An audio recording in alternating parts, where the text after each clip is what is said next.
TIC Talk. Mohon maaf Bapak Ibu.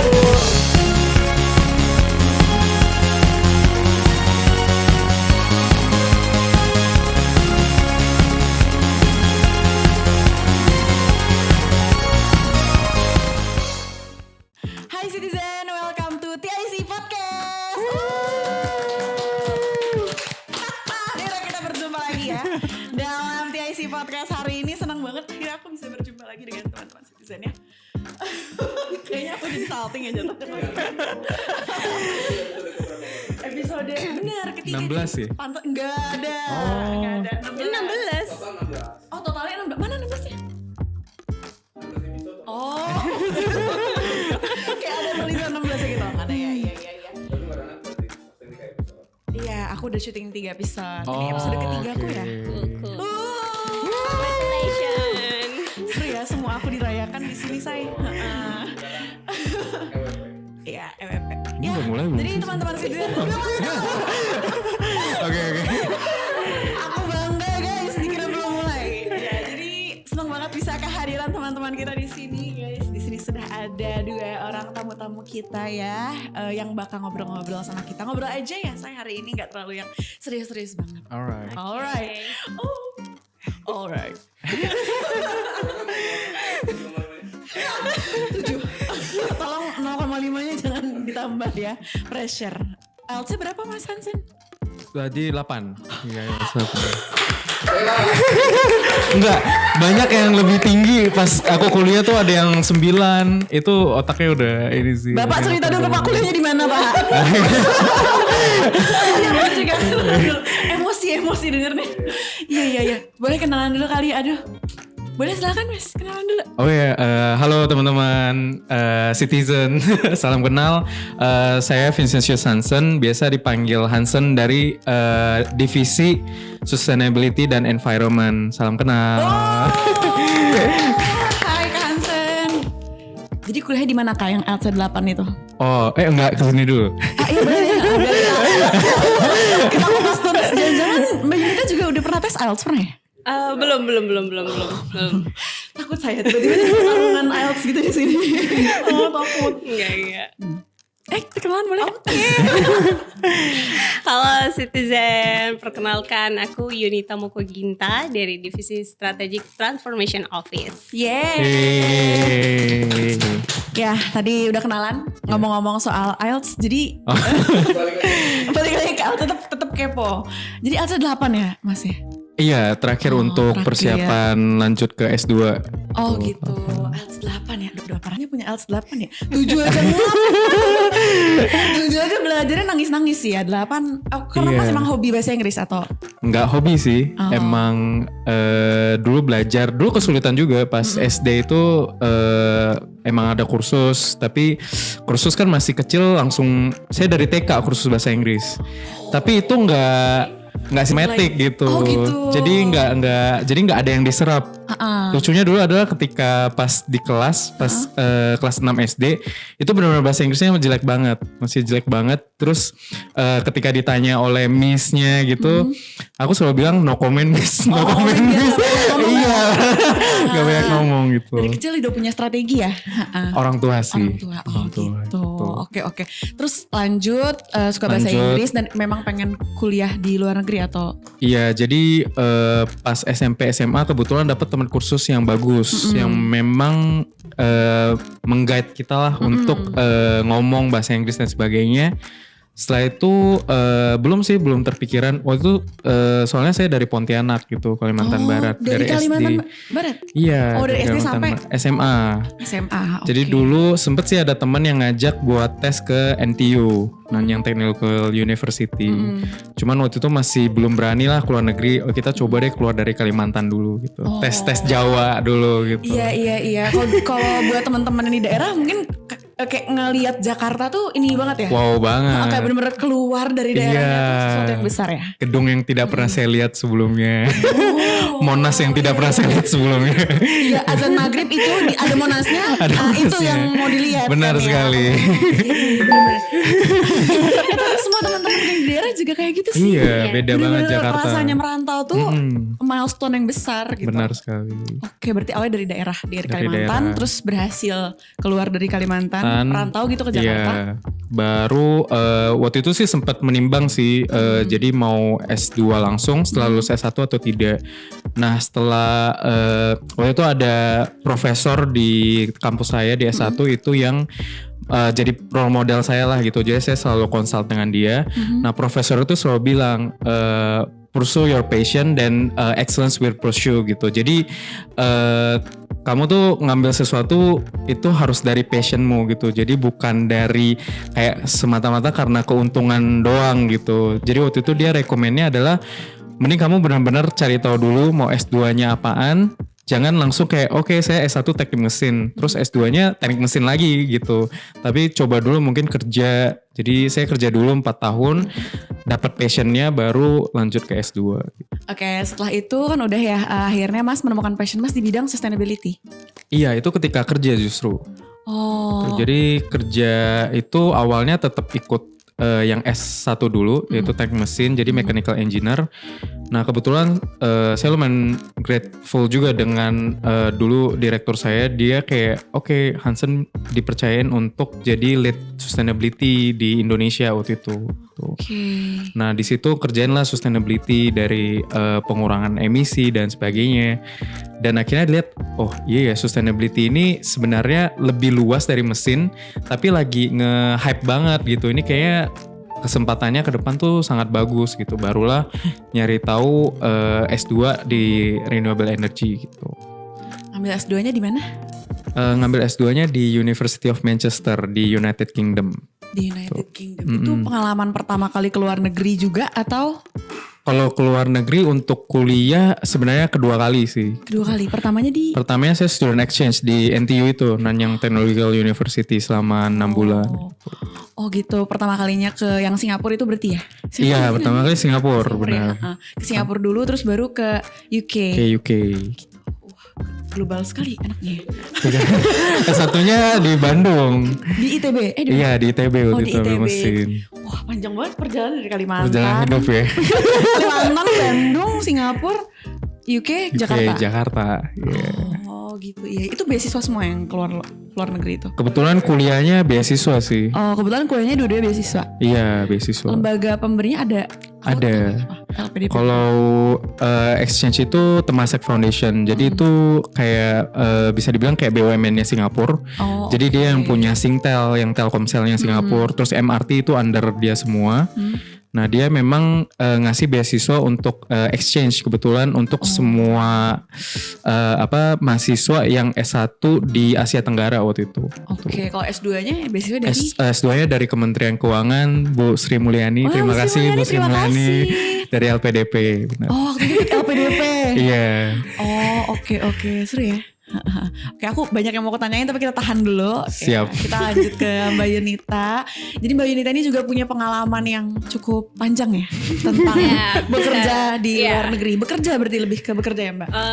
2 kali sih, jadi aku sempat student exchange, lebih ke summer school, terus ambil magang di Thailand. Oke. Summer schoolnya di? Jadi waktu itu tahun 2014 ambil program summer school dari Universitas Atmajaya. Itu ada kerjasama dengan Inha University di South Korea, Incheon. Oh, di Incheon. Iya, jadi ngambil summer schoolnya selama 1 bulan. Itu fokusnya ke politics and culture. Jadi benar-benar belajar bahasa Korea. Oh iya. 안녕하세요. 저는 유니타입니다. Wow. Udah langsung ya. Inisiatifnya tinggi. Kamu punya 2 pilihan, bahasa bahasa Thailand atau bahasa Korea? Kenalan. Sawadika. Inisiatif. Kita coba bahasa Thailand, bahasa Thailand. Kalau Thailand aku nggak expert sih, tapi lebih ke mungkin hitung ya. Neng, song, sam, si, ha, o, cek, pau. Udah bisa itu angka berarti ya. Angka. Kemudian kalau ini tips buat yang mau belanja ke Thailand ya, tanya Thailandaka, itu artinya berapa ya. Terus hal-hal yang kayak sorry gitu atau it's okay nggak apa-apa gitu. Kalau minta maaf gitu kalau nggak sengaja kita bilang kortotka gitu. Kortotka. Bingung ya.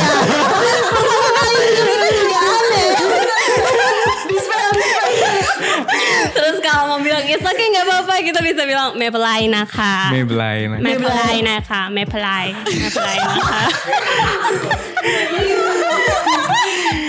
Padahal Mbak Rara baru dari Thailand loh ya. Iya. Berarti belum ini ya. Di sana nggak belajar bahasa Thailand. Pakai bahasa Inggris ya. Pakai bahasa Iya, Inggris. pakai bahasa Inggris. Nah, Jadi kamu gak usah ngikutin Mbak ngomong Thailand. Tadi sih terakhir shock ya, shock. Shock sendiri masalahnya kayak ini. Apa yang aku ngomong? Iya. Ya. Tapi beneran pertama kali denger itu juga I was like, "Hah, seriusan ini gitu," sampai belajar pelan-pelan. Dan emang pronounce-nya orang Thailand tuh lebih susah sih dibandingkan orang Korea gitu ya. Thailand tuh kayak kalau kita salah sedikit tuh ada Beda meaning nih. gitu. Jadi Kayak Cina gitu, Chinese gitu gak? Iya, kayak bener, Mandarin beda ya. nada, beda arti gitu, kayak gitu sih. Dan sebenarnya kita juga nggak tahu yang kita sebutin tuh Bener atau enggak? kalau mereka mengerti, berarti ya udah mengaktifkan foreigner card ya kayak aku emang bukan orang Sini. Iya. Tapi kalau orang Indonesia ke Thailand tuh banyak dikira orang Thailand loh. Kenapa emang? Iya. Mukanya mirip. Itu Mirip ya? iya, mukanya mirip kan. Terus di Thailand kan Muslim itu jadi agama mayoritas kedua. Iya. So kalau kita yang berhijab ke Thailand gitu, buat mereka kayak Biasa. ya sama aja gitu. Nggak aneh, asal gak bunyi aja ya. Kan mukanya kelihatan kayak orang Thailand nih kalau bunyi. Iya. Jadi beda nadanya. Bener-bener. Terus. Lucu banget. Mbak, kenapa memutuskan untuk nyoba kerja di luar negeri? Di Thailand. Jadi sebenarnya dulu nggak sengaja. Jadi udah ambil internship sebelumnya, tapi di Indonesia. Terus aku punya 2 sahabat, mereka tuh mau magang di Thailand. Terus kayak, Yuna ikut gitu. Jadi sebenarnya karena diajakin aja. Terus mikir-mikir, nanya ke orang tua, terus papa bilang, it's okay nggak apa-apa gitu. Kebetulan papaku emang perantau dan aku dari kecil juga merantau. Oh, Jadi aku lahir di Jayapura. Oh my god, lebih jauh lagi. Aku lahir di Jayapura, papaku orang Sulawesi, mamaku orang Sunda. Oh my god. Sunda Jawa. Semuanya ini ya merantau ya. Ini perjalanannya kayak lebih panjang nih. Keren. Jayapura sampai TK, Sampai TK. Wow. TK 0 besar ya kalau dulu istilahnya TK 0 besar, Oh. terus pindah ke Manado, terus sempat ikut papa ke salah satu kota kecil namanya Bolang Mongondo. Masih di daerah situ. Iya, masih 4 jam dari Manado. Oh. Itu aku dari SD sempat di Manado, terus move ke sana kelas 6 SD sampai SMA aku memang dari kota kecil. Oh. Gitu. Jadi buat berpikir bisa punya kesempatan kuliah atau bahkan kerja di luar negeri itu sangat-sangat kecil gitu, karena emang dari kota kecil. Orang Iya, tos daerah dulu, iya, memang iya. dari yang kecil tidak membayangkan ya gitu ya. Masih ada ini Jadi Mbak Sansan cerita waktu kecil bahasa Inggrisnya biasa aja. Iya. Saya bahkan nggak bisa Mbak, nggak bisa. Terus karena suka Harry Potter, Mama tuh bilang gimana mau ketemu Daniel Radcliffe kalau nggak bisa. emang motivasinya kan cowok ya. Jadi belajar bahasa Inggris karena itu. Oh, gitu. Terus alhamdulillah pas SMA ada di sekolah aku negeri, mereka punya kelas namanya kelas Binsus, binaan khusus, dan itu kita kayak khusus program bahasa Inggris. Jadi semua pelajaran pakai bahasa Inggris, dan dulu mem kita tuh lumayan galak ya. Jadi harus belajar bahasa Inggris karena kadang dia random nanya-nanya gitu. Kita harus bicara bahasa Inggris gitu. Tapi yang baik adalah dia encourage kita untuk ngomong dulu. Salah benernya tuh ke belakangan. Kuncinya bener-bener. pede dulu. Pede dulu amat takut. Ya udah apa pressure. Soalnya guru bahasa Inggrisku juga dulu SMP tuh galak banget. Aku suka bahasa Inggris justru sejak diajarin sama guru ini. Jadi tuh karena galak, dia kita tuh setiap hari disuruh bawa kamus gede gitu, setiap pelajaran ibunya. Terus misalkan kita lagi kayak ada soal cerita gitu, ibunya bakal pick random ke studentnya, terus udah gitu kayak mereka disuruh kasih tahu ini artinya kalimatnya apa gitu. Dan kalau nggak tahu, nggak boleh dia ngasih tahu, harus cari kamus. Jadi kita kayak terbiasa untuk buka kamus gitu. Cuman dari situ aku kayak realize kalau bahasa Inggris tuh emang harus diberani-beraniin gitu. Kalau nggak pernah kayak diancam-ancam sama guru, mungkin aku nggak akan buka kamus dan kayak cari tahu. Itu it works sih somehow. Mungkin kita harus cari guru yang galak. Jadi kayak ter-encourage untuk belajar kan. Benar. Aku baru sadar ya. Jadi nyantai aja. Super chill. Aku galak gurunya, tapi galak tapi itulah baik. Gimana tipikal kayak lebih ke disiplin gitu. Seru guru bahasa Inggris yang kayak gitu. Anyways, aku sebagai manusia yang gak pernah bekerja ke luar negeri ya, sebenarnya aku belum terbayang kok kerja di luar negeri itu beda gak sih sama kerja di Indonesia. Atau kayak kita sebagai orang Indonesia yang punya keluarga-negaraan beda sama yang lain tuh agak jiper, atau mungkin agak kayak, mungkin gak jiper ya, lebih ke kikuk gitu, bingung gimana harus nempatin diri kita di lingkungan luar negeri itu gitu. Ya udah beda budaya, beda daerah, jauh dari rumah, maksudnya kan nangis. Homesick. Tinggal beda nangis. Gak usah digali-gali, singkat padat nangis. Dah selesai. Nangis mas. Pertama kali menghadapi apa ya, posisi seperti itu gitu. Enggak sih, karena kalau cuma pernah melihat orang yang homesick itu tuh benar-benar ya inilah sampai ya dia masakan Indonesia segala macam. Saking kangennya. Iya, saking kangennya gitu. Kalau saya kebetulan emang orangnya adventurous gitu, jadi kalau disuruh balik ke Pontianak justru kayak enggak dulu deh. Kalau balik ke Jayapura juga enggak ya. Bye-bye. Oh gitu ya, jadi lebih ke ya udah dinikmatin aja mumpung lagi keluar gitu. Jadi nggak homesick sama sekali. Enggak homesick sama sekali. Mbak ini nggak homesick sama sekali. At all. Oke, berarti ada traits yang sama, dua-duanya kayak nggak homesick. Kita juga punya traits satu lagi sebenarnya. Aku juga pernah kerja di Bangkok. Aku kerja di mana waktu itu? Di Western Digital Thailand. Di Bangkok ya? Di Bangkain. Bangkain. Aku di Nong Khae sih, jadi kayak sejam gitu dari Thailand. Oke. Sawadee-krap.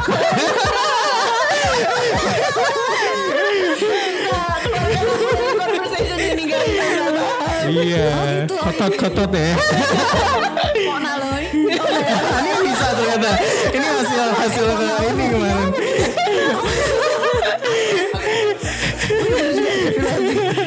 Guys. Sensor manual. Oh gitu, pernah di Bangkok juga mas? Aku nggak di Bangkok sih, jadi sejam. Kalau Mbak di mana? Di Bangpain ya. Jadi itu, berapa lama dari? Kalau apartemennya sendiri di Patung Tani itu depannya Bangkok University. Patung Tani mana?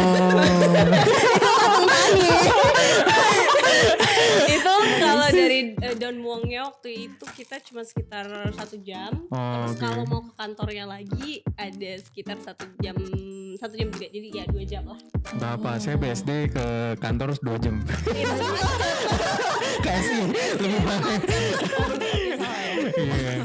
Mas di mananya? Saya di Nong Khae, jadi agak pinggiran karena saya dulu kan mesin kan, jadi di pabrik gitu. Di perusahaan namanya Siam Semen Group. Karawangnya kita ya? Iya kayak Karawang benar. Jadi saya SI itu sebenarnya pertama kali kerja kantoran. Saya selalu di pabrik-pabrik yang Bapak bilang di Karawang, Cikarang, Cilegon, you name it lah, kawasan industri gitu. Megang mesin. Mesin. Megang mesin benar. My baby. Mesin benar.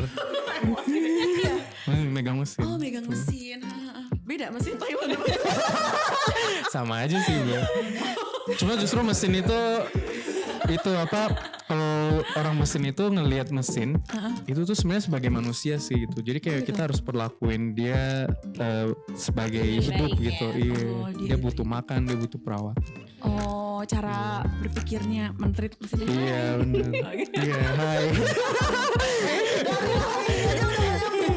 Ini bukan mesin.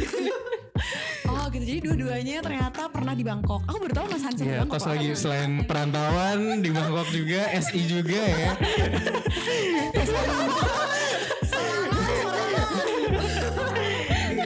Nanti Oh gitu ya. Oke, balik ke pertanyaannya. Gak terjawab.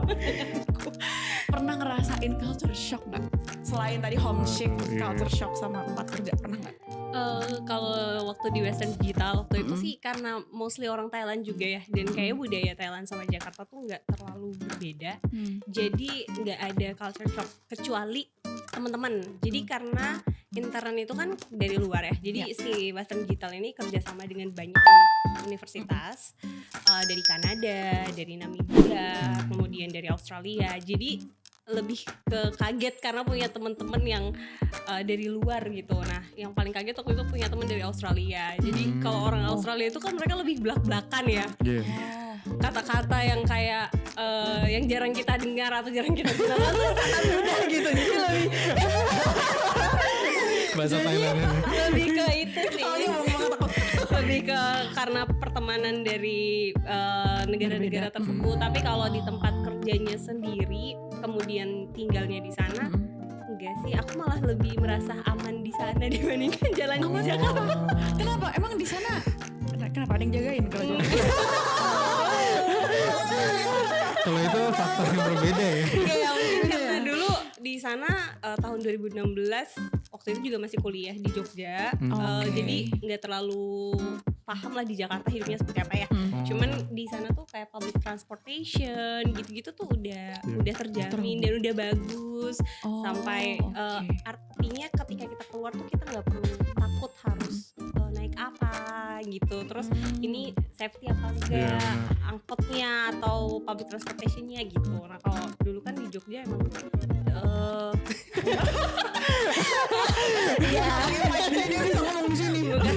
ngomong ya. Kalau Mas Hansen di UK ada yang beda gak? Kalau ini kan Thailand ya, Asia gitu, betul. Mungkin masih bisa ngeblend in pura-pura, Betul. Oh, iya. gitu kan. Jadi orang Thailand juga. Kalau di UK kan beda banget dong. Bener. Kebetulan di kelas aku ambil renewable energy. Itu lumayan diverse sih. Jadi ada orang UK, ada orang Italy, Spain, ada orang Asian dan juga ada orang Afrika juga. Nah, culture shocknya adalah ternyata orang Indonesia tuh pinter. Oh ya? Iya. bukan gua masalahnya, bukan gua. Jadi waktu itu kita dari Indonesia tuh berdua. Jadi ada satu saya, terus ada satu teman saya lah, berdua di kelas itu dari 40-an orang gitu. Dan teman saya ini bukan saya ya, mohon maaf. Teman saya jadi dia top scorer untuk graduate kita gitu. Untuk satu angkatan? Untuk satu angkatan. Jadi keren banget lah. Jadi sebenarnya orang Indonesia itu menurut saya sih jangan minder kalau kuliah ke luar negeri. Maksudnya kebanyakan emang saya sering dengarnya takut bahasa Inggrisnya. Iya. Sebenarnya biasa aja sih. Kebanyakan apalagi S2 ya, bukan seperti S1 juga. Kalau S2 kan kita banyak belajar sendiri gitu. Pakai aja Google Translate gitu, it's okay gitu. Dan kayak banyak orang Indonesia yang menurut saya sih pinter-pinter gitu. Oh iya. Ini bener banget sih. Oh ya, orang Indonesia di Thailand pinter juga. Ya, sebenarnya kalau dari penelitian pribadi saya ya, kalau misalnya dilihat tuh orang Indonesia tuh cenderung kurang pede aja sih sebenarnya. Iya, benar. Tapi sebenarnya secara nyali dan knowledge kita tuh nggak kalah. Nggak kalah, karena benar. kerja dengan orang luar juga ternyata kita bisa mengimbangi kok. Benar, bahkan bisa lebih dari mereka. Oke. Iya sih, emang nyali kita besar sih sebenarnya. Senggol bacok ya. Senggol bacok. Secara mental kita udah Indonesian core aja. iya. Gitu. Jadi sebenarnya orang Indonesia tuh nggak perlu jiper gitu ya dengan perlu. persaingan antara talent-talent global. Sebenarnya biasa aja. Maksudnya Biasa kita aja. bisa bersaing dengan teman-teman yang ada di Iya. beda negara. Iya, benar. Karena berdasarkan pengalaman pribadi aku juga ya Mbak Rana. Jadi waktu di magang di Thailand itu sebenarnya saya bahasa Inggrisnya juga so-so aja. Pakai bahasa Thailand soalnya. Iya, warlo Nah biasa aja, tapi pada saat itu saya dipercaya buat handle yang namanya satu program namanya Culture Day. Itu kayak monthly event. Jadi kita tuh kayak anak-anak magang bikin satu hari itu mengenalkan budaya. Jadi yang orang Indonesia mereka akan presentasi tentang terkait dengan apa sih Indonesia itu, kita punya berapa banyak pulau, bahasa yang kita gunakan, terus budaya-budaya ciri khasnya sampai ke makanannya tuh kita sediain buat cobain sama teman-teman yang dari luar gitu. Nah terus dari teman-teman Afrika juga kayak gitu, dari Kanada, dari Australia, dan itu yang handle saya gitu. Dan itu dipercayakan dengan bahasa Inggris yang menurut saya pada saat itu biasa aja. Cuman emang balik lagi modalnya pede aja. Gitu. Jadi secara mental kayak orang Indonesia tuh nggak kalah kok sama orang luar. Cuman kita kadang kurang disiplin aja sih. Kurang disiplin aja itu poinnya ya. Iya benar. Kira-kira nih pasti kan orang tuh nggak langsung berani ya. Maksudnya kalian juga pasti ada momen dimana kalian tuh kayak takut untuk ngomong atau takut untuk ngeblend in sama lingkungan yang mungkin baru, atau mungkin mereka nggak takut guys. Maksudku gimana sih caranya overcome rasa takut kurang dari yang lain, atau kayak aduh takutnya nggak bisa bersaing, takutnya gue tuh nggak bagus pas ngomong jelek ngomongnya gitu, atau nggak kayak pas ngomong nggak berkualitas banget omongan gue gitu. Itu gimana sih cara overcome itu, apalagi di antara talent-talent global kan, kalau misalkan lintas negara tuh mereka tuh mayoritas ya mungkin mereka kayak lebih percaya diri, apalagi dari negara-negara maju mungkin karena mindset mereka udah gue dari negara besar gitu ya. Mereka punya behavior untuk stand out gitu. Sedangkan kita kan mungkin ada rasa nggak sebesar itu misalnya gitu. Terus harus compete nih sama teman-teman dari beda negara. Pernah ada rasa takut gitu nggak awal-awal nyoba, dan cara mindset overcome-nya tuh gimana?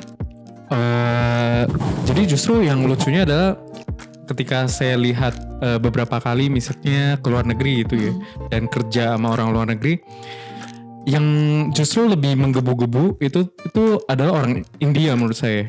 Jadi bukan orang Europe sama US gitu. Jadi orang India itu yang paling berani untuk speak up. Walaupun menurut saya kadang nggak berkualitas juga sih omongannya gitu. Cuman mereka rata-rata orang-orangnya tuh berani speak up. Itu bagusnya, kita ngambil positifnya lah ya. Mereka berani speak up. Jadi justru saya lihat orang Eropa tuh lebih individualistis. Mereka tuh lebih gua kerja punya gua, lu kerja punya lu, nanti ya udah kita gabungin, that's it gitu. Jadi kayak less talk, do more gitu lah kalau orang Eropa. Nah kebetulan kalau orang US, saya belum pernah kerja sih sama orang US gitu. Tapi kalau sama orang India, kebetulan dulu direktur saya di Indonesia juga orang India gitu. Dan sering ketemu teman-teman India, mereka bagusnya adalah mereka speak up-nya tuh berani. Jadi menurut saya kita sebagai orang Indonesia ya udah speak up aja. Mereka nggak ngerti pun bodo amat deh. Dulu gitu kan. Abis itu belajar. Benar. Iya. Kalau Kak Yunita pernah nggak? Kebetulan tantangan itu kayaknya teman baik saya ya. Dimanapun saya berada selalu ada tantangan. Gitu. Jadi nggak ngerasa takut? Enggak. Justru menurut aku ya dihajar aja. Aku selalu punya pemikiran kayak gini, ketika kita dihadapi satu tantangan ya, sesimpel kayak mau bicara depan umum atau apapun lah, let's say kan tantangan orang beda-beda ya. Betul. Aku punya satu pemikiran yaitu gini, kita tuh cuman akan menampilkan itu sekali. So the choice itu ada di tangan kita mau ngasih yang terbaik atau enggak. Jadi ketika kita encourage diri kita, gue cuma sekali tampil, gue harus tampil ngasih yang terbaik karena gue mau dikenang dengan yang hal-hal baik. Ya udah, dengan secara naluri kita akan nge-force diri kita buat ya udah just do the best gitu. Karena kalau nggak ada kata-kata itu tuh, lu akan tahu bahwa gue kalau nggak perform maksimal nih, gue akan jelek. Kalau jelek gue akan kayak gini. Ya pressure sosialnya itu tinggi gitu. Jadi ya dihadapin aja, kasih yang terbaik. Ya udah itu aja. Coba tuh, jadi rather than tepuk tangan dulu.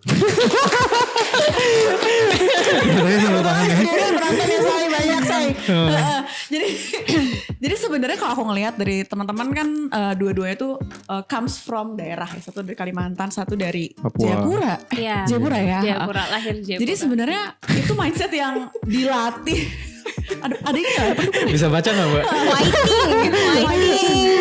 Iya, jadi aku kayak merasa teman-teman tuh emang punya mindset yang terlatih untuk ya udah overcome things untuk ngedapetin sesuatu daripada itu kayak terjadi di pikiran aja rasa takut itu. Padahal itu juga nggak kejadian, kayak misalkan kita ke luar negeri terus ternyata saya ranking 1 dari bawah gitu. Karena itu tidak terjadi, maksudnya kayak iya kan, lo bisa pilih jadi yang teratas, kenapa lo harus berpikir lo ada yang di terbawah, ya dicoba dulu aja sih gitu ya. Kalaupun terbawah ya udah, terbawahnya juga di luar saya. Benar. Ada agak deket ya, maaf ya ngedit ya. Banyak ketawanya. Iya gitu loh. Bagus. Eventually meskipun kita gagal ya, tetap ada sesuatu yang Iya, bisa kita ambil gitu, pelajaran. Dan Betul. jangan Perlu kalau diperbaiki. gagal sih, karena Benar sih. kita usia udah mau 30 ya Hantur ya. Benar.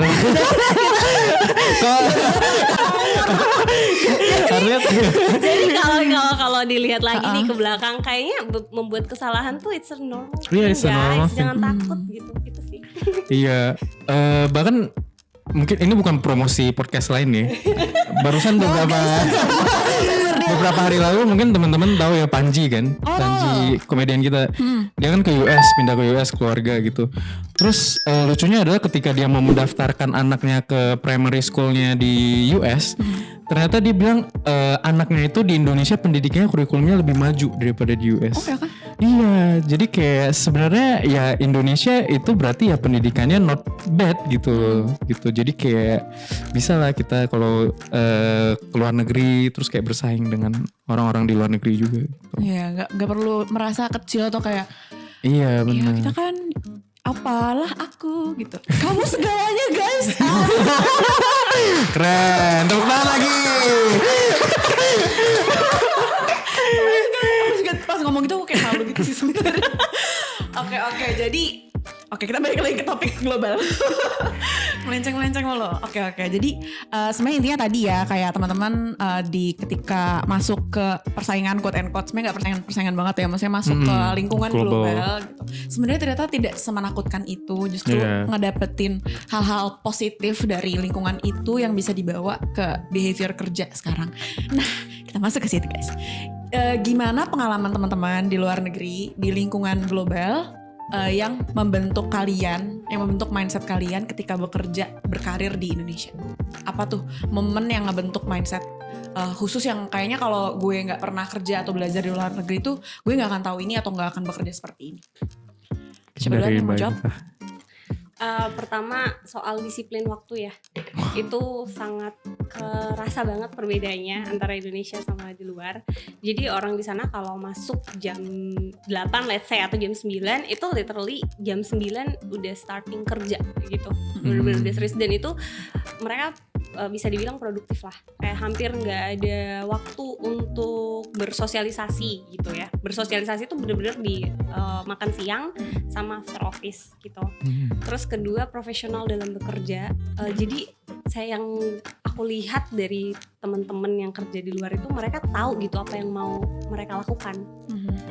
Mereka passion banget sama pekerjaan mereka gitu. Even mereka nggak tahu, mereka nggak pernah bilang aku nggak paham, aku nggak tahu. Mereka lebih ke yang nanti aku belajar lebih deh soal ini kayak gitu. Keinginan belajar itu sangat besar tinggi ya. gitu, dan mereka tidak pernah menutup diri ya. Jadi nggak pernah ada karena anak baru atau misalnya anak baru masuk dunia kerja terus mereka bener-bener transfer knowledge-nya tuh tinggi gitu. Jadi merasa kita tuh perlu belajar dari semua orang, dari semua level tuh kita perlu belajar, dan mereka menghargai pengalaman orang sekecil apapun itu sih yang bener-bener menurut aku kayaknya hal yang harus dibawa gitu, dan masih working on it juga gitu.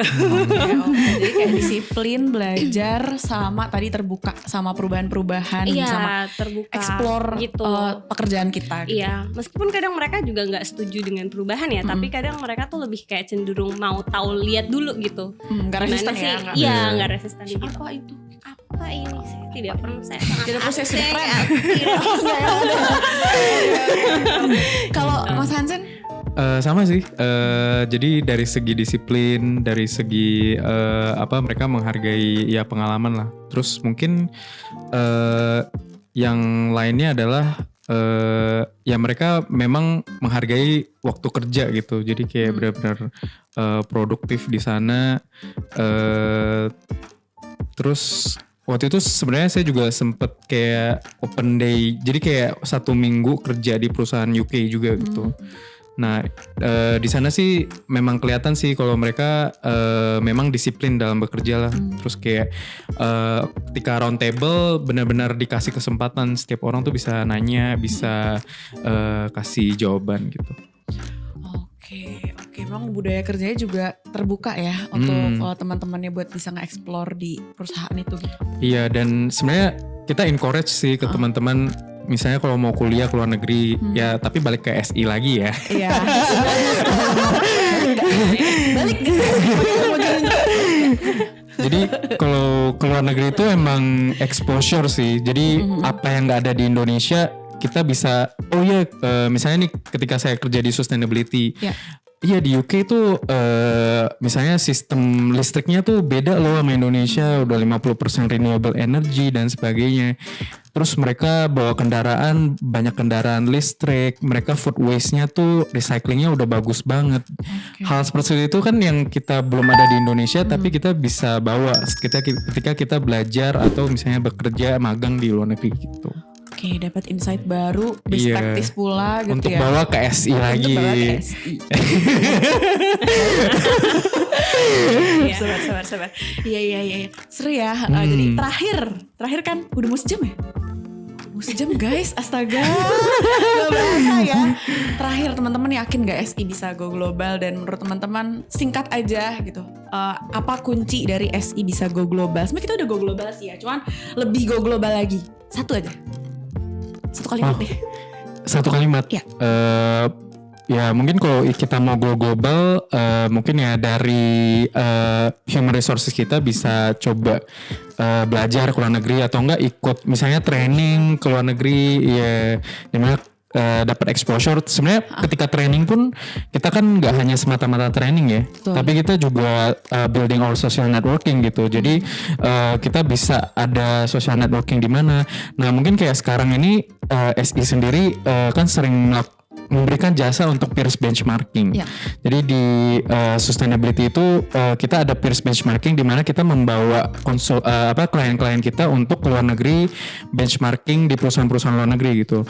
Nah dengan adanya koneksi itu, misalnya kita mau benchmarking ke US, saya pernah kuliah di US nih, ya udah kontak aja siapapun yang ada di KBRI US, tolong dong. Itu building social networking itu gunanya untuk itu gitu. Jadi nggak semata-mata bahwa kita keluar negeri harus kerja di luar negeri. It's not like that. Kita kembali ke Indonesia tapi kita gunakan social networking itu. Nah dengan itu SI bisa lebih terbuka kan networkingnya, nggak hanya di lokal aja tapi dari sisi global juga. Oke, mantap. Mbak Inita. Oke, saya setuju sih, benchmarking tuh pasti nomor 1 ya, karena kita nggak akan pernah bisa tahu kekurangan kita kalau kita nggak melihat ke tempat-tempat yang lebih baik gitu.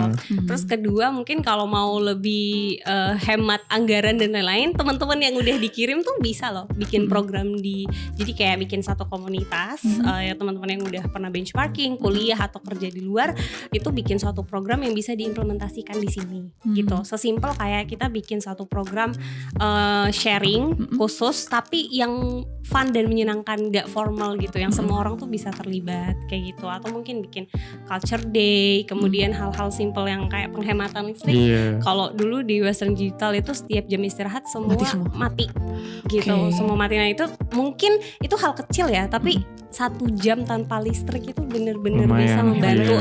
Apalagi kalau kita kali working hour kita ya, jadi betul, bisa banyak. Mungkin bisa dibuat kajian terus dihitung efisiensinya berapa persen. Bisa ya.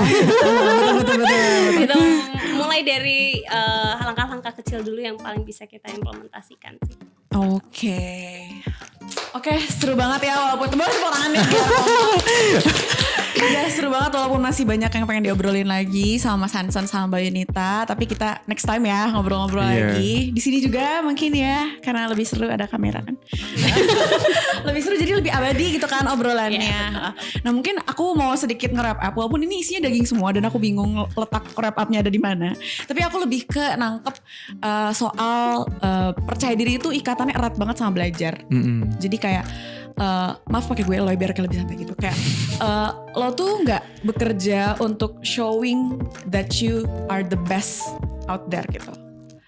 kalau misalkan kita bekerja di suatu lingkungan, either itu global ataupun nasional, kalau untuk nunjukin kalau kita tuh terbaik, pokoknya keren gitu, pasti akan ada rasa takut jatuh gitu ya. Tapi ketika mindsetnya untuk belajar gitu, kalau gue bagus, orang lain jadi belajar. Kalau gue ada yang salah, gue jadi belajar dan gue jadi lebih bagus gitu. It like multiples your value gitu dibanding ada di satu lingkungan global untuk showing off gitu. Karena basically orang Indonesia itu pintar, talented, terus juga kita nekat dan kita orangnya kayak ya udah hajar aja untuk ngedapetin sesuatu yang kita mau gitu. Mungkin kalau teman-teman di sini nggak punya mindset itu, mereka nggak akan dari daerah bisa sampai ke luar negeri dan sekarang balik lagi ke Indonesia. Balik ke gitu. Ya gitu. Oke teman-teman, sekarang podcast kita udah sampai di penghujung. Makasih banget udah nonton NTIC Podcast sampai akhir. Kita ketemu lagi. Aku Rana, nggak kenalan ya? Iya, aku Rana pamit undur diri dan di sini ada Mas Hansen dan Mbak Anita. Bye. Thank you.